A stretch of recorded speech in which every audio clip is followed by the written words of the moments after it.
wasn't too bad. Or was it her engagement I went to? Do you know, I'm not supposed to have Alzheimer's, but I tell you, my memory is fading like anything. My niece says it's because I've hoarded so much information over my years that a bit's got to drop out now because it's full. And I like to think of it as that kind of explanation rather than I'm losing the plot. My son would say, of course, I'm losing the plot, and I've been losing it for a long time. But as long as I remember how to crochet, I am. Although I was a bit worried about myself when I couldn't read that pattern straight. I'm sure I misread the pattern. It can't be wrong, because I'm sure she's got pattern checkers and everything. And it's a paid-for pattern. So I'm sure it's me. I'm not going to malign the lady at all, because I'm sure it's me. I probably read it wrong. Which is quite... I'd already read it wrong, if you remember, because I forgot to increase down the V's to do the V-neck. So it's probably me that misread it. I am bad, though, I must admit, with modern patterns. They tell me too much information. I'm happier when they just say increase here, increase there, or keep on working until you've got so many stitches. I am happy with that. That's the way I learned to crochet. I didn't learn to crochet being spoon-fed every row, you know, at the end of every row telling me how many stitches I should have. It's too much from the brain to comprehend. That's why I go back to vintage patterns over and over again. And that's another reason why I do not write patterns, because that's the way I would write a pattern. In bare basics is how I would write a pattern. And then I would get all these people saying, well, what's my stitch count? What's my this? You don't tell me every row. We're like, no, I don't tell you every row, because that's not the way I crochet. So that is one reason why I will not write a pattern out. I will not write a pattern down what I do. It's in there. This in there knows what it's doing. I just can't tell you what I'm doing. Well, that's the way of a designer. I mean, if you look at a lot of crochet designers, they don't do patterns. They design things, and you've got to either be good enough to copy them or buy their outfit, because they're not pattern designers. And I've never professed to be a pattern designer. I've never written a pattern out. I've written abbreviated patterns for myself to follow, and even then I can't understand them when I read them back. So no, I'm not a pattern writer, and I'm definitely not a tutorial lady. Nope. I've been begged many times over the years, will I do a tutorial for this, tutorial for that? No. If I'm using someone else's pattern, you've got to go and get permission from that person to do it. And then I crochet in English, I don't crochet in US. So I would just drive everybody bonkers by telling you to do trebles when you want to do double crochet. You know what I'm saying?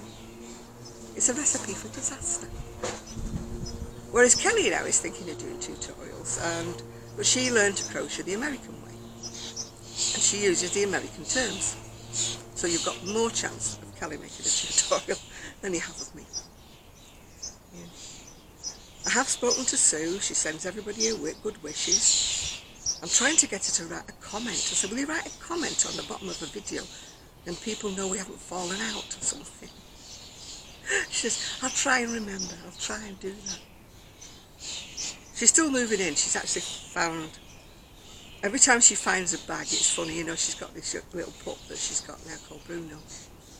And every time she finds a bag and it's got like sheets in it or duvets in it or whatever, and she's unpacking it, Bruno decides that's his latest bed. So he's now got about 5 or 6 beds scattered all around the house. His last one, I believe, was in a laundry basket. It was a canvas laundry basket, and it had a sheet in it. And he's claimed that that's one of his beds. So she said that dog's got a bed in every nook and corner in the house at the moment. We have to try and get him to go in one bed, you know, or one bed downstairs. And, well, there isn't even an upstairs actually, because it's all on one level. It's a bungalow. But you know, one bed in the bedroom and one bed in the living room kind of thing. But he's got beds all over the place now. But he's doing very well with his potty training. He's 99.9% trained now, which is doing very well, considering he wasn't when he first arrived, so she's done well with him. That's one reason why she hasn't gone back to work, or she hasn't left him. because she wanted to get the, you know, the toilet training established, you know, before she starts leaving him in the house. So at the moment he's going everywhere with her. She's spoiling him. You're watching soon. Spoiling him.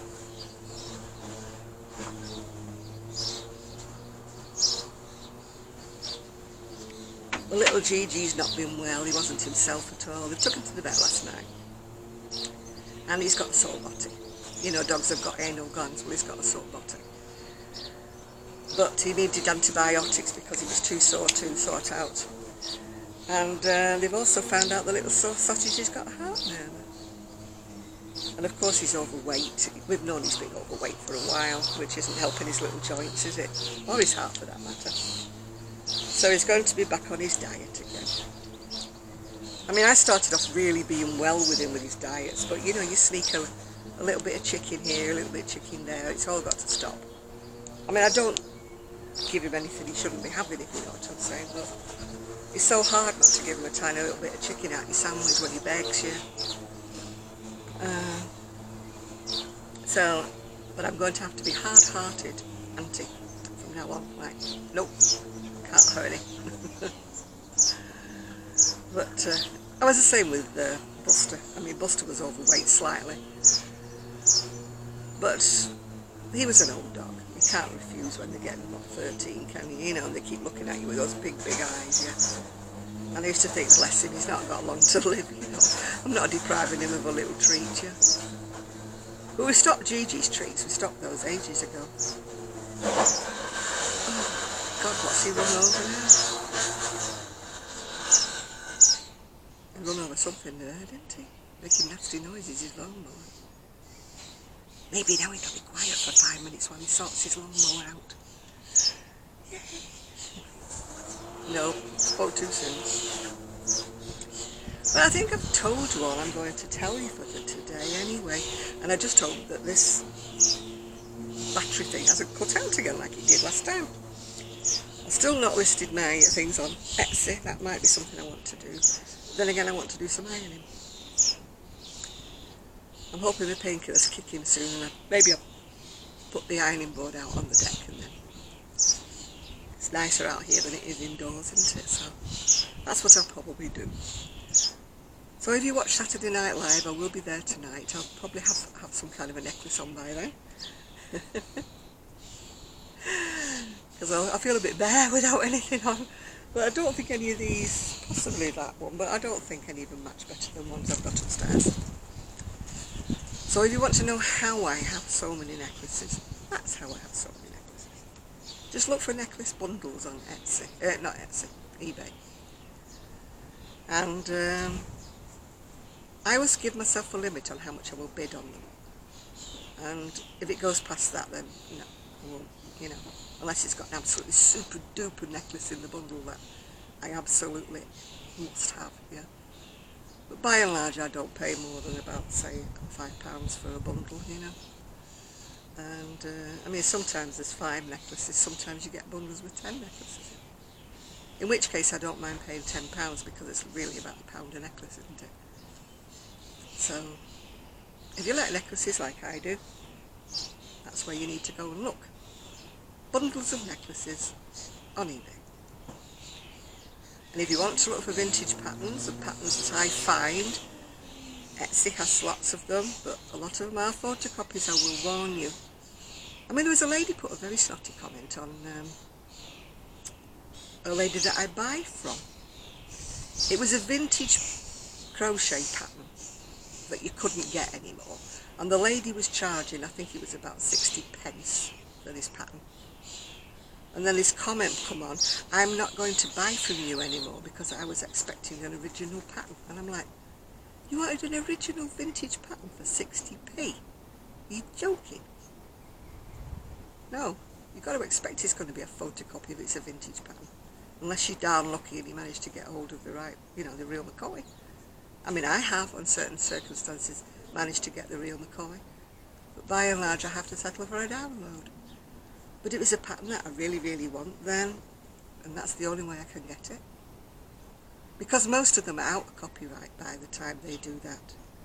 I do get slightly annoyed when I see things for sale that are out of the latest magazine. Like, for example, I could look on eBay tomorrow and there could be something like that being sold. And it's free with a magazine, if you know what I'm saying. So why would you want to sell it on eBay for £3 or something? I find that slightly annoying. Or people don't even rip the pages out of the magazine. They sell you a photocopy, something out of the latest magazine. And that is totally wrong because it's all protected. And that is why I will not do photocopies and give to people, because even though they're vintage patterns or so I think, the copyright on things in the UK, I don't know about America, you may have slightly different copyright rules, I don't know about that. I used to keep getting told that on Ravelry. Oh well, it's this and it's that, and I said, look, you have different rules in America than we do in the UK. I mean, the company has to go out of business practically, and the person who designed the pattern has to die many years ago before you can, it goes in public domain or whatever. When a pattern goes in public domain, you can photocopy it and do what you want with it. But until it goes in public domain, then, and it's quite a long time in actual fact before a pattern becomes in the public domain. Quite a long time. So I hate to be mean, but when people say, can I have a copy of that pattern? No, sorry, no. Ain't gonna happen, sorry. I'm beginning to wonder whether I've got these gloves on the right way around. If they've got a magnet in them, surely you would need to put the magnet next to the skin. It doesn't tell you, there's no instructions with them. And it shows them that way up on the instructions on eBay. Oh, I'm in terrible trouble with that lawnmower, ain't I? I'm going to go because I can't stand this noise anymore, and I'm sure you must be covering your ears. So sorry about all that, but I can't help it. So bye for now, see you tonight if you're on. Yeah, bye.